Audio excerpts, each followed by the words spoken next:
Da-da-da-da. Do-do-do-do. Da-da-da-da-da. Do-do-do-do-do-do-do. Da-da-da-da-da-da. And we're here for another quick snap. And it's just me today. Do-do-do-do-do-do. Yeah. Welcome, everybody, coming out here for the quick snap of Week 4. Thursday Night Football just got done wrapping up here with the Cardinals barely losing to the Seahawks, although, honestly, it shouldn't have even been a game. The Seahawks dominated a majority of this game coming on into it, going into the fourth quarter, and then had another just huge collapse. Marvin Harrison finally getting something done with the one score. I think he finished with 66 yards, something like that. And which is great. I'm glad to see Marvin Harrison Jr. doing something, but this really should not have been that close.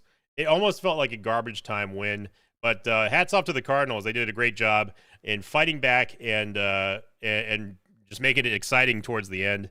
Obviously, missed kicks for the Seattle Seahawks was a big deal, and I think that honestly, where the Cardinals ended up losing was on that terrible kick. I don't know what the kicker was thinking with that penalty for it being a little bit short with the new kickoff rules. It has to go beyond the 20-yard line. It barely landed on like the 19.5-yard line. But I was watching him kick that, and I couldn't believe that he took such a lackadaisical, just casual kick. And I said, "There's no way that kick's going past the 20-yard line." And sure enough, yeah, it definitely did it. So some kind of weird lazy kick later, and then the Seahawks do a good job at getting down the field. I was a little bit confused as to why they decided to run it with Kenneth Walker with only 13 seconds left when Darnold could have easily made it a lot easier for Myers, the Seattle kicker, and do a chip shot. So I don't know what that play was about. It was a good review for them to see if Njigba was inbounds, and it looked obvious to me, but they went to the review, obviously, and then Seattle not only got 5 seconds added back onto the clock, but then also, of course, they got their one timeout restored. So I don't think it should have been this close. And like I said, hats off to the Cardinals for fighting back and making it a game out of it. They definitely looked. Their record is starting to speak for what type of team they are, in my opinion. I don't think they're bad. I don't think they're good.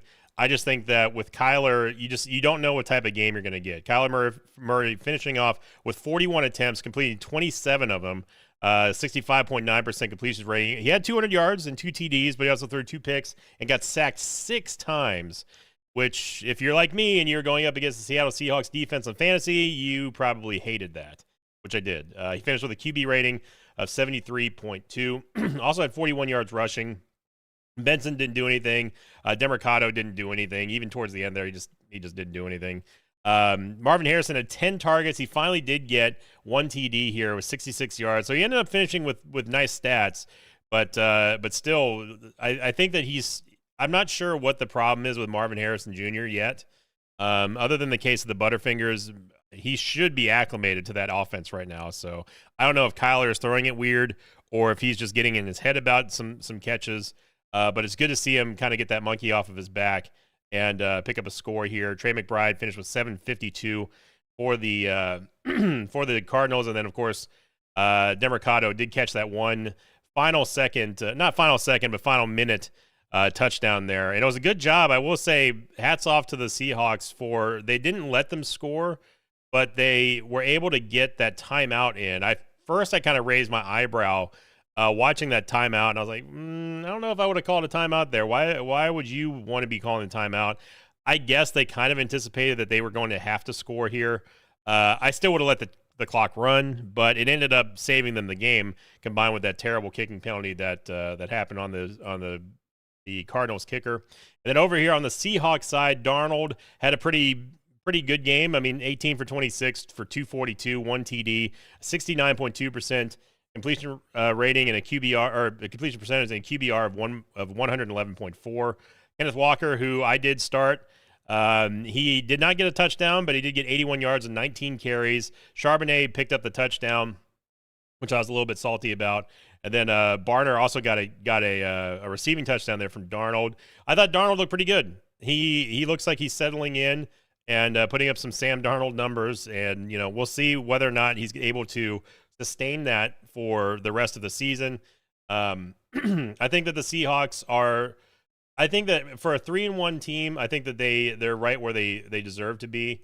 But Darnold's really going to have to pump up some solid offensive numbers for me to be convinced that they're going back to the glory days of offense.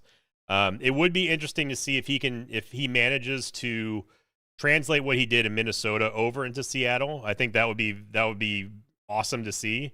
And that would definitely give him back a little bit of that street cred that he's kind of missing after his tenure over at in the Vikings. So say really quickly hello to everyone tuning in here live on the Three Guys and a Bear Talk About Football podcast, quick snap edition here for Thursday, the 25th of September, 2025, right after the Cardinals and Seahawks game. Hello to Bardlock Moses, Rhett Samad, Rarity Made My Dress, Thackman, Nathan, and Anil T. Kroll and Carlos. Hello. And Nathan says kickers this season are simultaneously better than they have ever been and worse than they've ever been. It always kind of feels like that, and I think that it's recency bias because whenever we have a string of kickers that just do horrible kicks, or they just have really, really bad shanks, or if like multiple kicks get blocked, it always feels like the world is crumbling around all the kickers around the league. But I haven't seen anything that's too crazy. We've had a lot of misses and a lot of blocks, but nothing out of the ordinary yet, in my opinion. And then Nathan also says, I do fear for Kyler is done after this year. I don't know what the deets are on his contract, but I was making decisions in Arizona. I'd say he had his shots. And yeah, I've always been a little bit lukewarm on Kyler Murray, especially the last 3 or 4 seasons or so, where I feel like he's had the weapons around him, and ultimately he pans out to be just a kind of a mid quarterback. I don't think he's in the top echelon of quarterbacks. I also don't think that he's in the bottom. But there's many different quarterbacks I would rather have over Kyler Murray. And where the cutoff for me lies is, would I rather have Russell Wilson or Kyler Murray on my team? And I would rather have Kyler Murray. So I think that that's where the cutoff, the whole comparison goes for me. So then you start talking about, well, would you rather have Kyler Murray rather than Kirk Cousins? Would you rather have Kyler Murray or Michael Penix Jr., Kyler Murray or J.J. McCarthy?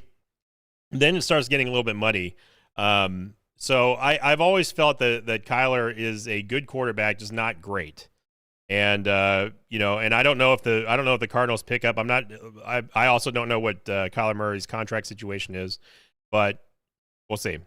We'll see how it goes. So looking forward into the schedule coming up for the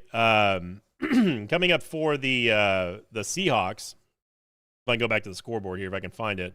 Where are the Seahawks at? I've already lost them here. See, I'm doing this solo. I did put out the word. I told everybody in the podcast group. I told them, I said, hey, we're doing a quick snap, and here I am. I'm only here. So I did end up picking the Seahawks over the Cardinals in my pick'ems. I know that I wasn't there for the podcast this week. I apologize. I had some other stuff going on. But it's nice to get a win on pick'ems, so I'm happy about that. Looking forward to the Seattle schedule here. They've got the Bucs coming up. They're going to Tampa next week, which that should be hopefully a walk-off win, easy win for the Bucs, but we'll see. Then they got the Jags and the Texans for the next 3 opponents. The Seahawks should be able to beat the Jaguars. They should be able to beat the Texans, unless the Texans somehow magically turn it around. I don't see them. I see them finishing by week 7. I see them being. I could see them dropping maybe a surprise game to the Jaguars. They should lose at the Bucs though. Like they absolutely should. So I see them. They're probably going to end up being like a 4-3 team or a 5-2 team. Probably 5-2. But the Jaguars are no slouches. I think that they're going to surprise a lot of people. And this week, definitely this week is going to be a pretty big litmus test for the Jags to see if they can do it against the 3-0 Niners. Even though the Niners are banged up, they're playing in a hostile environment. So we'll see about that. And then moving over to the Cardinals schedule coming up for their next 3 weeks, they've got to go to Tennessee against the Titans. Or sorry, I take that back. Seattle is hosting the Bucs, so I take that back one. The Cardinals they're hosting the Titans, and they're going to Indianapolis, which is going to be an absolute loss. Should be the easiest lock in the world. And then they're facing the Packers at home on the 19th of October. The Cardinals are really going to have to buckle down, and they've got to destroy Tennessee. Tennessee's not a good team. They should win that one. The Colts, they're probably going to get beaten pretty badly, I would say, which would put them. They're what now? They're 2-2 right now. They should be 3-2, 3-3. So going up into the Packers showdown on Week 7, they're going to be 3-3, and that's going to be a tough one to beat as well. They're hosting the Packers, but if they come out looking like the way they did in the first 3 quarters of this game against Green Bay, they are not coming back. I can guarantee that. The defense for the Packers is way better than Seattle defense. So that should be that's the ultimate prediction there, I would say, for the Cardinals, is they're probably going to escape 3-4 out of the first 7 weeks. Hut. And we have Coach Crendor. Snap. Thank you, Crendor, for interrupting. We've Spider got X Y banana. Spider X Y banana. Yep. Thank you, Coach Crendor, for interrupting here. We've got 2 minutes left on the quick snap, Coach. Anything to say about the game? That game looked like it was going to suck, and then it got close, and then it sucked. Granted, the Arizona Cardinals suck. Yep. Who'd you pick for pick'ems? I believe I picked the Seahawks because I definitely would not have picked the Cardinals, and it was the Seahawks. Wow, in fact, literally everybody picked the Seahawks, even Randy. I also picked the Seahawks. So I did get my pick'ems into Hippo before the podcast was posted. So but yeah, I was just saying that I see the Cardinals finishing Week 7. They're probably going to be 3-4. They should beat the Titans, which puts them at 3-2. They're going to get absolutely bodied by the Colts, so that puts them at 3-3. And then if they do what they did tonight against the Packers in Week 7, then yeah, they're not going to come back because the Packers defense is way better than Seattle, which puts them at 3-4. Whereas with the Seahawks, they're hosting the Bucs next week. The Bucs should win that. I hope. Yeah. That puts them at 3-2.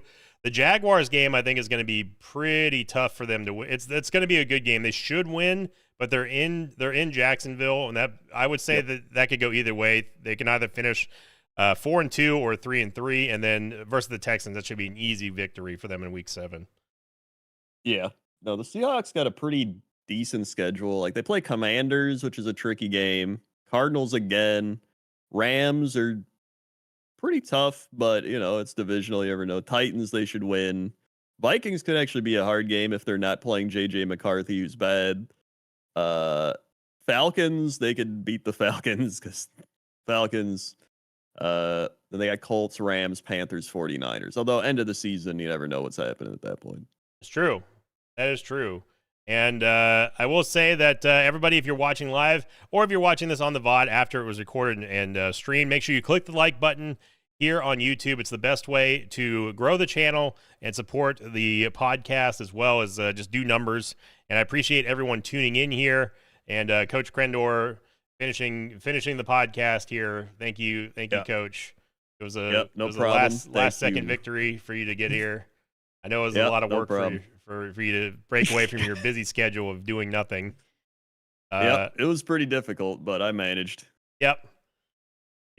So thanks for watching, everybody. We'll see you on the next Quick Snap here. I'll probably do another one after Sunday night, and then, of course, Monday night will be the wrap-up before the podcast.